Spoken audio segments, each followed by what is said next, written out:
पहले तो अब्दुल्ला शफीक बहुत ही कैजुअल शॉट, और आई थिंक अगर आज आप टेस्ट क्रिकेट देख रहे हैं, आज क्या कभी भी टेस्ट क्रिकेट देखिए और आप बोलोगे कोई ओपनर ऐसी शॉट खेलेगा तो आप बोलोगे शायद ये नंबर 10-11 का प्लेयर है जिसको आप आज ओपन करने भेजो। इतनी कैजुअल शॉट, इतनी खराब शॉट उनकी थी। Then night watchman Khurram Shahzad, अगर आपकी नजर दूसरे टेस्ट मैच पर भी है जहां पर इंग्लैंड और श्रीलंका खेल रहे हैं, वहां पर पॉट्स ने जिस तरीके से मैथ्यूज को आउट किया था, क्योंकि मैथ्यूज बेटर बैटर हैं तो बॉल पर थोड़ा बेहतर आए थे, लेकिन हसन महमूद का वो बॉल उतना ही शानदार था। यानी कि वो जो बॉल था शायद अब्दुल्ला शफीक को ही पड़ता तो उनके पास जवाब नहीं होता, लेकिन शफीक ने बहुत कैजुअल, बहुत खराब शॉट खेली। वहीं पर खुर्रम शहजाद, जिनकी उनकी लिमिटेड एबिलिटी है, उतना वो कर पाते, और हसन महमूद ने जो है दोनों की दोनों विकेटें ली। 2 डाउन पाकिस्तान, 21 रन की बढ़त है, और लिटन ने कैश लिया था पहले, वो पार्टनरशिप वहां पर भी रही। अब जब अब्दुल्ला शफीक आउट हुए, बांग्लादेश भी कहेगा कि ये टेस्ट मैच अब पाकिस्तान को सोचना होगा कि वो कैसे ड्रॉ करवाते हैं या कैसे बचा पाते हैं, हम यहां से विक्ट्री पुश के लिए जा सकते हैं। बिल्कुल, आपने अब्दुल्ला शफीक के शॉट की बात करी कि खराब शॉट से वो आउट हुए। हमने देखा था पिछले टेस्ट मैच में भी उनको अच्छी खासी शुरुआत मिली थी और वो खराब ही शॉट था जिसकी वजह से वो आउट हो गए थे। और बासित अली साहब ने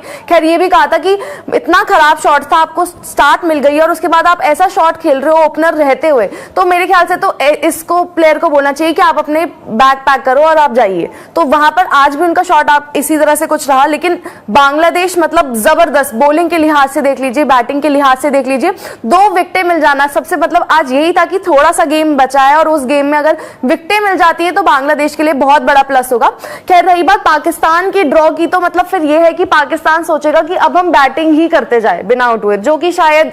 इम्पॉसिबल मेरे ख्याल से। कल का दिन उनको निकालना पड़ेगा। बात है कि इस विकेट पर नई बॉल पर विकेटें हैं, उसके बाद देन हम देखते हैं कि कंडीशंस बड़ी आसान होती है, बट नया बॉल सर्वाइव, ठीक है वो नाइट वॉचमैन, उसमें ना खुर्रम की गलती ना टीम की सोच की गलती। अब जबरदस्ती कोई भी अगर पाकिस्तान को रगड़ना चाहेगा तो बोलेगा कि नाइट वॉचमैन भेजने की क्या जरूरत थी, बट देन वो जो बॉल पड़ा था, जो अभी डाला है बॉल हसन महमूद ने, जैसे मैंने कहा कि अगर शायद उसमें मतलब ठीक है पाकिस्तान की बैटिंग जो डिपार्टमेंट है उसमें ऑलरेडी आपको क्वालिटी अभी दिख नहीं रही है, बट अगर किसी high quality high pedigree batting lineup का कोई बैटर भी होता तो उसको भी वो बॉल खेलने में फेस करने में दिक्कत हो सकती थी। और वो उन्होंने ठीक है नाइट वॉचमैन भेजा कि यार समहाउ अगर आप सर्वाइव कर जाओ तो हमारे लिए बेहतर होगा, तो आउट हो गए। लेकिन अब्दुल्ला शफीक बहुत ही कैजुअल शॉट, और अब्दुल्ला शफीक को भी देखना होगा कि जिस तरीके से वो आए थे, जो उन्होंने प्रॉमिस दिखाया था पिछले मैच की जो आप बात कर रहे हैं, मुझे तो लग रहा था कि नो लुक शॉट अटेम्प्ट कर रहे थे बाउंड्री के लिए, और फिर वो शॉट ऐसी हो गई थी कि ना आप नॉन स्ट्राइकर से नजरें मिला सकते हो, ना ड्रेसिंग रूम में कप्तान से नजरें मिला सकते हो। और ऐसी सिचुएशन पर आपको पता है आपका काम क्या है,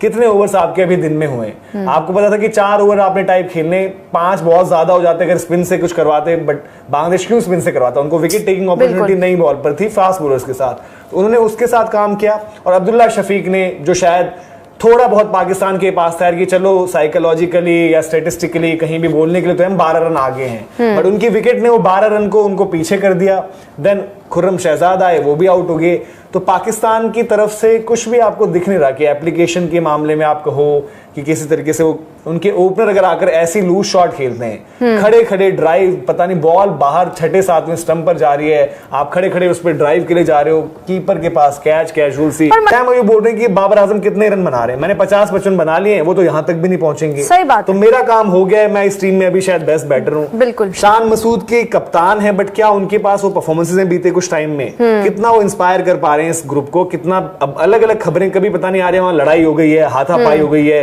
एक छुड़ा रहा है तो उसको मार रहे हो, तो इस तरीके की खबरें निकल कर आ रही हैं, इस तरीके की बातें निकल कर आ रही हैं। तो उस ड्रेसिंग रूम में एक प्लेयर होना ही मुश्किल है, उसमें यंग ओल्ड वो सब तो भूल जाओ। अब आज शहीन और नसीम बाहर बैठे हैं, जिस तरीके की बातें आ रही हैं कि शहीन की वो है बात बन नहीं रही है, ये है वो है, तो शहीन क्या बाहर डिसअपॉइंटेड होंगे या वो सोच रहे हैं यार कि अच्छा ही इनका ये हाल हो रहा है, बढ़िया है 26 पर 6 के बाद मुझे ब्लेम कर रहे थे कि मैं विकेट नहीं ले पा रहा, बाकियों ने क्या कर लिया। तो इस टीम में हो सकता है एज ऑफ नाउ, अपनी कंट्री हर किसी को प्यारी होती है, प्राइड होता है, सब कुछ होता है, लेकिन वो एक माइंडसेट आ चुका है शायद कि चलो देखते हैं, मुझे बाहर कर दिया तो तुम क्या ही करते हो, या फिर तुमने मेरी जगह इसको खिला दिया तो वो क्या ही करता है। तो वो बड़ी क्लैरिटी भी तो नहीं है ना। देखिए शहीन बाहर बैठे हैं तो वहां पर कोच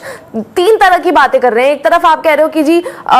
बेस्ट कॉम्बिनेशन आपका सूटेड नहीं है इसलिए वो बाहर बैठे हैं, फिर जी वो नए पिता बने इसलिए वो बाहर बैठे हैं, फिर वो अपनी गेंदबाजी पे काम कर रहे हैं तो शायद अभी उनका बेस्ट नहीं निकल कर आ रहा है तो इसलिए वो बाहर बैठे हैं, तो वो क्लैरिटी भी नहीं है। और शायद मोटिवेशन भी नहीं होती ना एक खिलाड़ी के पास पास जब वर्क स्पेस आपका खराब होगा, आप जितने ही अच्छे प्लेयर हो शायद वो नहीं निकल के आपकी परफॉर्मेंस फिर आ सकती है। उसमें सबसे बड़ी मतलब फैक्ट ये है कि कोई भी आकर सीधे, ठीक है शाहीन की उस टीम में एक रेपुटेशन, कप्तान, उप कप्तान ये सब रहे हैं, उनकी तरफ से उनके एक बड़े गेंदबाज के तौर पर देखे जाते हैं, काफी लोगों ने वो वसीम अकरम से पैरेलल्स ड्रॉ कर दिए थे।